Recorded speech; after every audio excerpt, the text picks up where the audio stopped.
आज की वीडियो है equity mutual funds types and tips to maximize returns. देखिए, अभी इक्विटी शेयर्स के बेसिस पे हम ये भी जानेंगे कि इक्विटी म्यूचुअल फंड क्या होते हैं और उनके टाइप्स क्या होते हैं।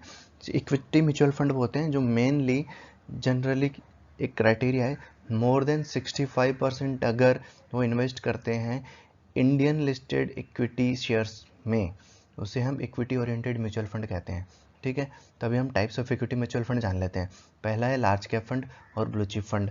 ये क्या होता है? अभी हमने जाना कि लार्ज कैप स्टॉक वो होता है जिसकी मार्केट कैपिटलाइजेशन रैंक 1 to 100 होती है। तो लार्ज कैप फंड और ब्लू चिप फंड क्या होते हैं? जो मेनली लार्ज कैप स्टॉक्स में इन्वेस्ट करते हैं। Second category large and mid cap fund. ये वो फंड होते हैं जिसमें fund scheme minimum 35% in each category of large and mid cap fund invest करते हैं। फॉर एग्जाम्पल मेरे emerging blue chip fund. Third है कैटेगरी मिड कैप फंड। इसमें generally maximum investment mid cap stocks में किया जाता है। फोर्थ कैटेगरी है स्मॉल कैप म्यूचुअल फंड। इसमें मेनली स्मॉल कैप स्टॉक्स में इन्वेस्ट किया जाता है। फिफ्थ है वैल्यू फंड और कॉन्ट्रा फंड। ये क्या होता है? देखिए, अभी हमने जाना था कि वैल्यू स्टॉक्स क्या होता है। वैल्यू स्टॉक्स वो होते हैं जो अच्छे शेयर्स होते हैं, जिनके फाइनेंशियल क्राइटेरिया या बहुत तरह के परफॉर्मेंस बिजनेस अच्छा होता है, लेकिन किसी कंडीशन की वजह से उनका वैल्यूएशन अभी चीपर है। तो वैल्यू फंड्स क्या होते हैं? ऐसे स्टॉक्स को चुनते हैं और अपने पोर्टफोलियो में जगह देते हैं। सिक्स्थ है इंडेक्स फंड। इंडेक्स फंड क्या होता है? इंडेक्स फंड जनरली इंडेक्स में इन्वेस्ट करते हैं। इंडेक्स में मतलब मान लीजिए निफ्टी 50 है, तो निफ्टी 50 में जो भी स्टॉक्स का कंपोजिशन है वो सेम स्टॉक्स सेम कंपोजिशन में एक म्यूचुअल फंड चला देगा, उसे हम इंडेक्स फंड कहेंगे। इंडेक्स के अलावा उसमें बाहर से कुछ भी इधर उधर नहीं किया जा सकता। जैसे इंडेक्स है वो सेम इंडेक्स को कॉपी करेगा और ऑलमोस्ट सेम रिटर्न देगा। सेवंथ है मल्टी कैप फंड। अब मल्टी कैप फंड क्या होता है? इसके नाम से ही पता चल रहा है कि ये मल्टी कैटेगरी में इन्वेस्ट करता है। तो हाँ, इसके लिए मैंडेट क्या है? आप minimum 25% each in large cap, mid cap and small cap invest करेंगे। तो 75% तो हो गया। रिमेनिंग 25% म्यूचुअल फंड मैनेजर अपनी नॉलेज के अकॉर्डिंग कहीं पे भी डिस्ट्रीब्यूट कर सकता है। Eighth is flexi cap fund. Flexi cap fund को फ्लेक्सिबिलिटी होती है कि वो across the fund categories invest कर सकता है, चाहे तो लार्ज कैप हो, मिड कैप हो, स्मॉल कैप हो। लेकिन प्रैक्टिकली देखा गया है कि फ्लेक्सी कैप फंड्स का bias towards large cap funds की तरफ होता है। ये generally maximum large cap stock से खरीद के रखते हैं। नाइन्थ है थीमेटिक फंड। अभी थीमेटिक फंड तो क्या होता है? थीमेटिक फंड एक थीम को फॉलो करता है, मतलब इसमें उन स्टॉक्स में इन्वेस्ट किया जा सकता है जो एक पर्टिकुलर थीम को फॉलो करते हैं। For example EV theme. अब ईवी थीम में क्या क्या आ जाएगा? आपके व्हीकल्स आ जाएंगे, आपका पावर सेक्टर आ जाएगा, केमिकल सेक्टर आ जाएगा, और जो भी उस ईवी इलेक्ट्रिक व्हीकल को बनाने के लिए चाहिए मेन चीज़ें, उनसे रिलेटेड स्टॉक्स को चुनकर एक थीमेटिक फंड बना दिया जाता है। 10th है सेक्टोरल फंड। अभी थीमेटिक फंड और सेक्टोरल फंड में क्या फ़र्क होता है?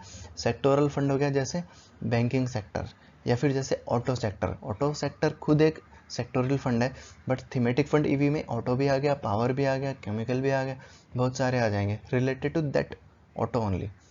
Okay. Ways to choose equity mutual fund on the basis of expense ratio and dividend. तो इसमें हम देखेंगे कि एक्सपेंस रेशियो एंड डिविडेंड के बेसिस पे हमें किस तरह से म्यूचुअल फंड का सिलेक्शन करना चाहिए। तो सबसे पहले हम उनका मतलब जानने लेते हैं। First direct growth. Direct growth कौन सा म्यूचुअल फंड टाइप होता है? सी डायरेक्ट का मतलब होता है कि एक्सपेंस रेशियो कम होगा क्योंकि इसमें इंटरमीडियरी या किसी एजेंट का कमीशन इन्वॉल्व नहीं रहता है। दूसरा होता है रेगुलर, जिसमें कि एक्सपेंस रेशियो ज़्यादा होता है, जिसमें इंटरमीडियरी का कमीशन इंक्लूडेड रहता है। सो डायरेक्ट ग्रोथ में डायरेक्ट हो गया expense, lower expense ratio, and growth का मतलब हो गया कि ये डिविडेंड डिस्ट्रीब्यूट नहीं करेगा यूनिट होल्डर्स को, बजाय कि डिविडेंड भी रीइन्वेस्ट होता रहेगा टाइम टू टाइम। सो हम फर्स्ट का मतलब समझ लेते हैं। डायरेक्ट ग्रोथ मतलब एक्सपेंस रेशियो आपका कम रहेगा और डिविडेंड री इन्वेस्ट होता जाएगा। सेकंड है डायरेक्ट डिविडेंड। डायरेक्ट डिविडेंड मतलब lower expense ratio but dividend unit holders को डिस्ट्रीब्यूट कर दिया जाएगा, फर्दर इन्वेस्ट नहीं होगा। थर्ड है रेगुलर ग्रोथ।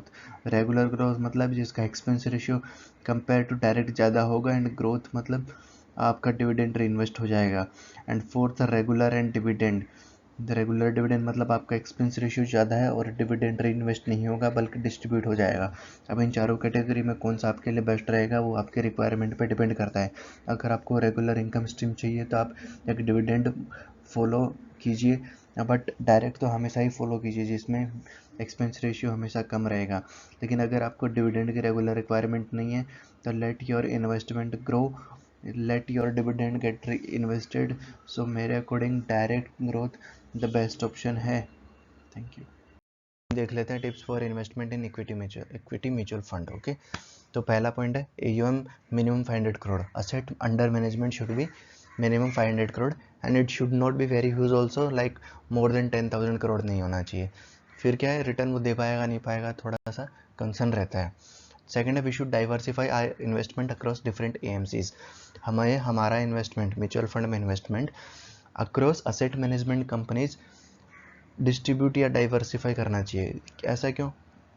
फॉर एग्जांपल हमने एक्सिस म्यूचुअल फंड उसमें भी डाल दिया, ICICI में भी डाल दिया, SBI में भी डाल दिया। इससे हमने क्या डाइवर्सिफाई कर दिया। कभी कभी क्या होता है, सेम म्यूचुअल फंड हाउस में कुछ प्रॉब्लम आ जाती है अक्रॉस द उसके स्कीम्स, तो हमारा सारा पैसा रिस्क पे चला जाता है, इसलिए डाइवर्सिफाई करना बेटर होता है। थर्ड है, investment should be split in mix of large cap, mid cap, small cap and multi cap.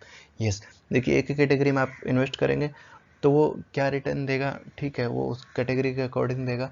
But कभी कभी क्या होता है, कोई लार्ज कैप सेक्टर ज़्यादा परफॉर्म करता है, कभी मिड कैप स्टॉक्स ज़्यादा परफॉर्म करते हैं, कभी स्मॉल कैप, तो आपका investment across the capitalization categories होना चाहिए, तो बेटर रिटर्न के चांसेस बढ़ते हैं। फोर्थ है, check and analyze mutual fund schemes in your portfolio. मान लीजिए आपने ऑलरेडी 5-6 स्कीम्स में इन्वेस्ट करके रखा है। हम जनरली क्या करते हैं, कहीं से सुनते हैं, कहीं से सजेशन लेते हैं, या थोड़ा हमारा एनालिसिस के बेसिस पे म्यूचुअल फंड स्कीम सेलेक्ट करते हैं और इसमें इन्वेस्टमेंट शुरू कर देते हैं। हमें ये भी एनालाइज करना चाहिए कि हमने जिस जिस स्कीम में इन्वेस्ट करके रखा है, अपनी प्रीवियस स्लाइड जिसमें हमने इक्विटी म्यूचुअल फंड के टाइप दिखाए हैं उसके अकॉर्डिंग देखना चाहिए कि क्या कहीं ऐसा तो नहीं कि हमारे सारे म्यूचुअल फंड्स एक ही तरह की कैटेगरी में, जैसे लार्ज कैप म्यूचुअल फंड में ही है या मिड कैप में ही है। तो अगर ऐसा है कि मैक्सिमम हमारे एक ही कैटेगरी में, तो ऑलमोस्ट सिमिलरली आप सेम स्टॉक्स में इन्वेस्ट कर रहे हो। आपको लग रहा है कि आपकी 6 म्यूचुअल फंड में डाला हुआ है, बट ऑलमोस्ट सिमिलर स्टॉक्स में डाला हुआ है। तो ये देख के हम अलग अलग कैटेगरी चूज कर सकते हैं। जैसे हमने एक स्कीम ले ली जिसमें लार्ज कैप है, दूसरा ले लिया लार्ज एंड मिड कैप है, तीसरा ले लिया मिड कैप है, फोर्थ ले लिया स्मॉल कैप है, फिफ्थ ले लिया मल्टी कैप है, सिक्स्थ ले लिया वैल्यू स्टॉक्स है। इस तरह से आपको जितना चाहिए उतनी कैटेगरी में आप डाइवर्सिफाई कर सकते हैं। तो स्टॉक्स में भी डाइवर्सिफाई होगा, स्कीम्स में भी डाइवर्सिफाई होगा। ठीक है। फिफ्थ है, review investment at least twice a year. Yes, आपको कौन से म्यूचुअल फंड्स रिटर्न दे रहे हैं, नहीं दे रहे हैं, साल में 2 बार एक बार आप उनके रिटर्न्स चेक करिए, फॉलो करिए, थोड़ा टाइम दीजिए, उसके बेसिस पे आप हो सकता है बेटर डिसीजन ले पाएँ। Sixth, lower expense ratio. देखिए जब भी आप म्यूचुअल फंड स्कीम चूज करते हैं, आप चेक कीजिए उनका एक्सपेंस रेशियो क्या है, तो जिसका रिटर्न भी अच्छा है और एक्सपेंस रेशियो लोअर साइड पे आप उसको चूज कीजिए, क्योंकि इवन 0.5% का एक्सपेंस रेशियो भी कम है ना, वो आपको लॉन्ग टर्म में अच्छा खासा डिफरेंस दे सकता है रिटर्न में। सेवंथ है, टाइम होराइजन। देखिए टाइम होराइजन जितना लॉन्ग हो सकता है उतना लॉन्ग रखना चाहिए। जितना लंबा आपका टेनर है इन्वेस्टमेंट का, उतना ही आपका रिटर्न का परसेंटेज बढ़ जाता है। एट्थ है, रिस्क टॉलरेंस। देखिए अपनी रिस्क एपेटाइट के अकॉर्डिंग ही आपको म्यूचुअल फंड कैटेगरी में इन्वेस्ट करना चाहिए। जैसे कि अगर आपसे स्मॉल कैप म्यूचुअल फंड में डाल दिया तो वो रिस्की है कंपैरेटिवली, मिड एंड मिड भी रिस्की है comparatively to large, large is least risky. तो अपनी रिस्क एपेटाइट के अकॉर्डिंग ही आप स्कीम को चूज करिए। नाइन्थ है, हम कैपिटल गेन टैक्सेबिलिटी की बात कर लेते हैं। देखिए इक्विटी ओरिएंटेड म्यूचुअल फंड्स होते हैं, उसमें आपने अगर लेस देन 1 ईयर होल्ड किया है तो आपको फ्लैट 50% टैक्स लगेगा। अगर मोर देन 1 ईयर आपने होल्ड किया है तो लॉन्ग टर्म कैपिटल गेन लगेगा 10% टैक्स के रेट पे, जो कि एग्जेम्प्ट है up to ₹1 lakh per annum. और ये 1 लाख की limit equity and equity oriented mutual fund दोनों के लिए एक ही है।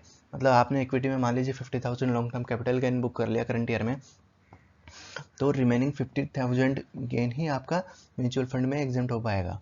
दोनों का मिला के ही 1 लाख की कैटेगरी है।